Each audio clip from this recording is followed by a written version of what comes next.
Hello everybody and welcome to this playthrough for Rookie Division with various wins for the Blast Off tournament here in Golf Clash the game. In this video you will see me play all the 9 holes and I will give you my best advice on how to attack these holes in the tournament. Have in mind that the thing that you will see here in this playthrough are suggestions. I don't know the tournament win and I won't know that until the tournament starts, so have that in mind. Before we take a closer look at the videos, make sure to hit the thumbs up button, also subscribe to the channel and turn on the notifications. Doing those 3 things doesn't cost you anything and it would help the channel immensely. So if you can do that for me, that would be very kind of you.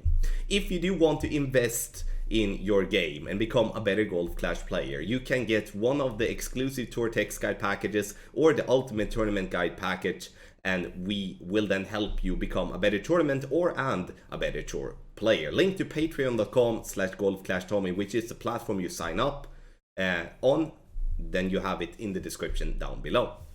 The info box on the right hand side are there for you to see what club and what ball I suggest mainly to play with. Also what club distance and what elevation that I'm using to play the specific shots. And once again, these suggestions that I'm having there in the info box are something that I talk about when I'm talking about the shots in the video. And sometimes I just suggest different things depending on if you have a different wind angle. So pay close attention to my explanations as well. Thank you once again for taking the time watching this video from me here on my YouTube channel, and I hope you will enjoy it. Let's go to hole number 1.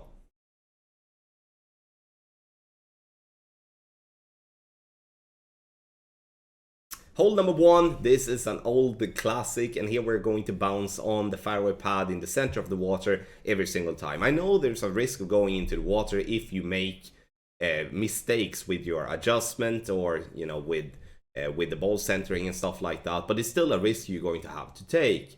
And that is the reason for that is that if you're going to have to lay up on the right hand side, the problem we're going to have with that is that we are going to have a long short iron or a short long iron towards the pin, and that's going to be miles more difficult to drop than if we get the ball to be around the green. Maximum distance plus 15. Don't use too much topspin because then you risk rolling over the green completely. You want to use the perfect amount, which is going to be somewhere between 1 to 3 bars of topspin to get the ball to green and then have a simple putt. One thing to have in mind here, that if you have your ball to just roll onto the green or to be just at the end of the green, then you will have an impossible putt. Unfortunately, you can't putt as long as you want when it comes to Golf Clash, and that is something to have in mind when you're playing this par 4, because that has unfortunately happened to myself and many other players not paying close attention to it when we have been playing this short par 4.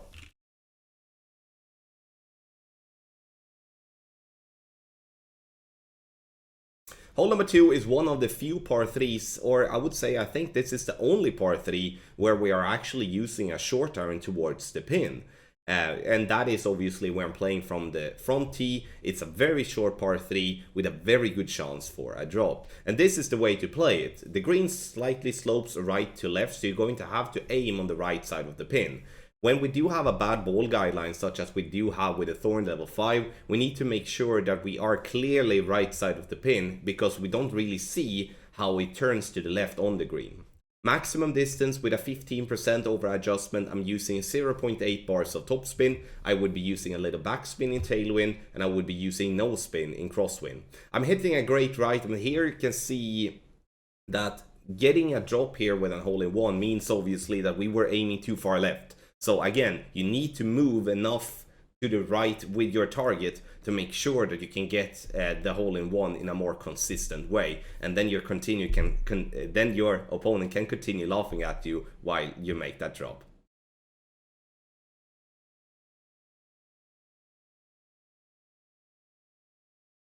For hole number 3, we're gonna play one of the tougher par 5s there is in the game, in my opinion, and that's because even if we do the drive correct, it's still going to be a difficult second shot to get to the green area.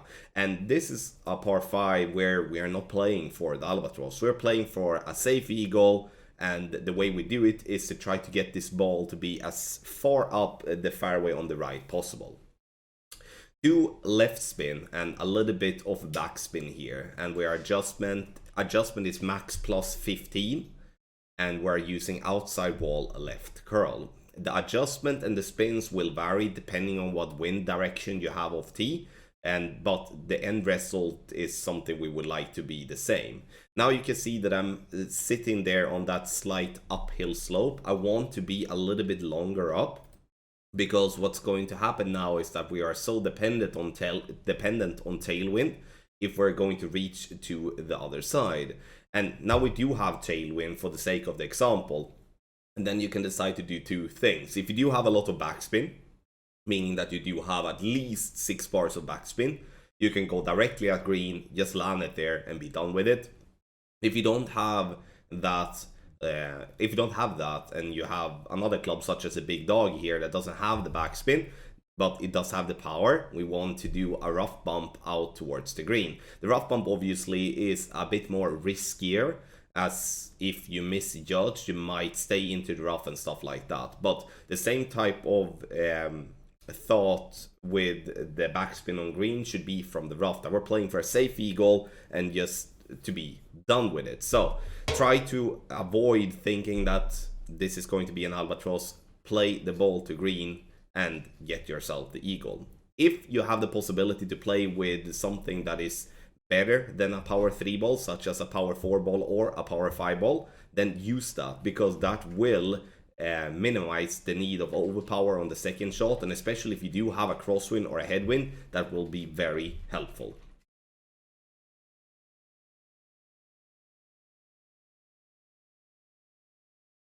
Hole number 4. This is going to be a par 3 with a lot of bumps. There is a rough bump just to the right of the bunker on the left, but when we're playing with such a low accuracy clubs, and also with bad ball guideline, that rough bump will that's going to be generally crap. So I wouldn't recommend to go for the rough bump here from front tee. I would recommend to do a regular backspin bounce over by using around 2 to 3 bars of backspin depending on what wind direction we have of tee, and use medium distance plus 20. I'm playing with a Marlin ball here to reduce the wind just slightly, but at the same time keep it very cheap. We bounce on the fairway over towards the green, and we're just burning the edge. Needed a little bit more adjustment, or we needed to move our target a little bit more to the side than what we have there. And that's obviously the difficult part with long irons and short irons with a bad ball guideline. We don't really know if we're aiming directly at pin or not.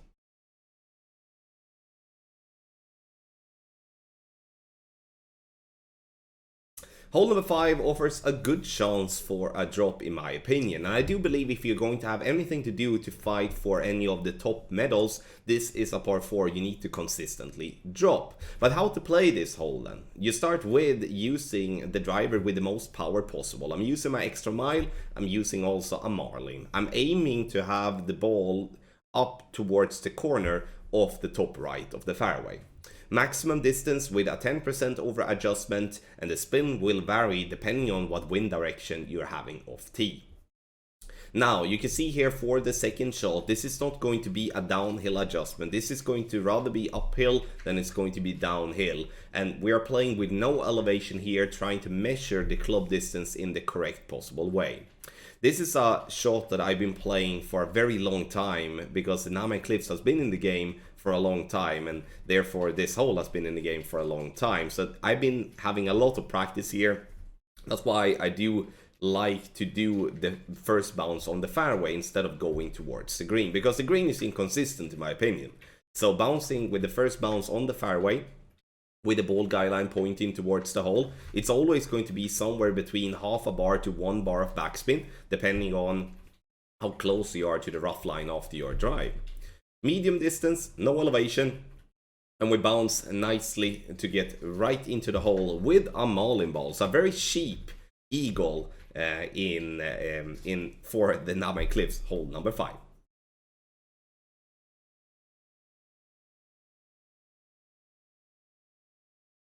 For hole number 6, we should just pray to not get headwind. And unfortunately we do have headwind here in the video, but I wanted to display that even if you do have headwind, there is a way of bouncing on the fairway pad over the water, but it's still going to be risky. So I wouldn't really recommend to do this type of play if you don't have the possibility to play with a power 3 ball minimum. If you do have a tailwind here, you can even play with a power 1 ball. You will still have the wind help the ball be carried over the water and land nicely on the fairway. So the ultimate outcome here is that we bounce on the fairway on the island and then get the ball to be closer towards the green. That will leave a wedge, or it will leave a short iron close to minimum distance. I'm using the big topper to give myself the most topspin possible, because we do want to use a lot of topspin to make sure that we do carry over the water. Second shot, I want to play with a short iron here. So if I would be clipping rough like I did on my drive, then I would make sure to use a little bit of topspin instead to make sure that I can play with my short iron instead of my long iron. Here, if you do have a bad ball guideline, which is what I'm having here, then I would strongly advise you to back up and make sure that you do have room for the rollout, because the worst thing you can do here is to come in too hot, and that's obviously never going to drop. 20% elevation, true club distance. So if you are at max distance, which we are now in the video, then we're going to use max distance. But the most likely outcome if you don't clip the rough is that you are somewhere between minimum and medium distance of your club. Bounces on the fairway and it gets down towards the green, and this time we drop it for a lovely albatross here on hole number 6.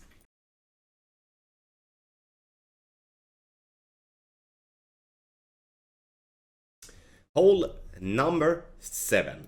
Here we're going to play this shot up towards the green, and you know, when I'm saying up towards the green, I mean literally up towards the green, because this is a very short par 4. This hole has been in the game for a very long time, and it is, I would say, one of the easier par 4s there is. And I build that on a couple of things. First and foremost, it's just a straight shot up the fairway. Second of all, the fairway sides on the second fairway basically works like a little cone or bowl-shaped form, or whatever we would like to call it in proper English. But the ball, even if you are having a bad great left or a great right, the ball will still end up stay on the fairway most of the times. Maximum distance plus 10, and I would recommend to use a power 5 ball if you have that possibility, but a power 3 ball will still be no issues reaching the green in crosswind and in tailwinds, but in headwinds that will become a little bit short, and then we will most likely be getting a wedge. Obviously, those of you having the possibility to play with more than 4.5 bar topspin, such as Extra Mile with 6 bars of topspin and Thor's Hammers, Apocalypse and stuff like that. But if we do end up with a wedge, we play 10% elevation, and I like to use the Firefly here, as that's actually my highest level epic on this account by far. But the good part with the Firefly is that it does have a very good ball guideline.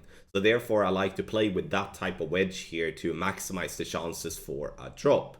And in general, when you're picking a wedge, I would always try to pick the wedge based first and foremost on the ball guideline. Then second, I would look at the accuracy. But hole number 7 needs to be an eagle if you're looking to get to the weekend round.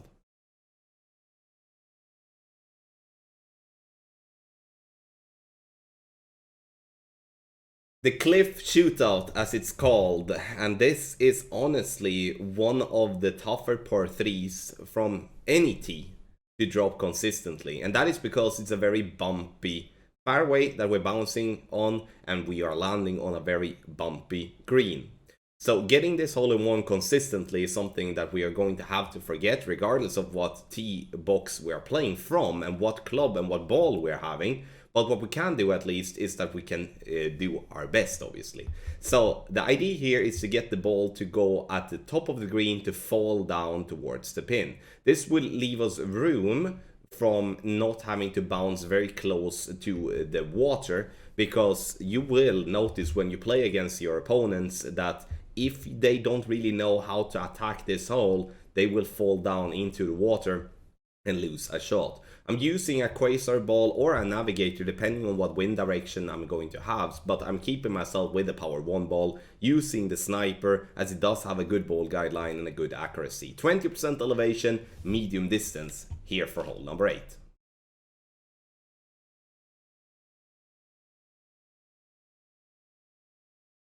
Hole number 9, and this is going to be a tough par 5 to consistently drop, and the reason for that is the bumpy fairways. There is not a lot of room for faulty adjustments and stuff like that here, and that's the difficult part in my opinion.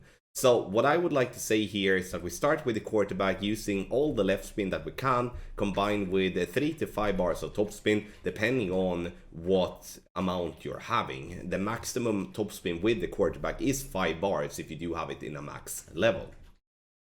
Adjustment max plus 15, and we're going to use some left curl. The goal here is to get the ball to be on the left of the second fairway. Because once we're getting there, we do have an open shot towards the fairway pad to bounce it towards the green. Now it is important to make sure to give yourself some room in terms of having the second bounce to be clearly over the rough line. If you do like I'm doing here in the video, you will never be in any risk of getting the ball into the water, even if you may make a bad adjustment, or you might underpower a little bit or overpower a little bit. Then you will still be safe on the green. But if making the correct adjustment, then you will see yourself being very close dropping an albatross.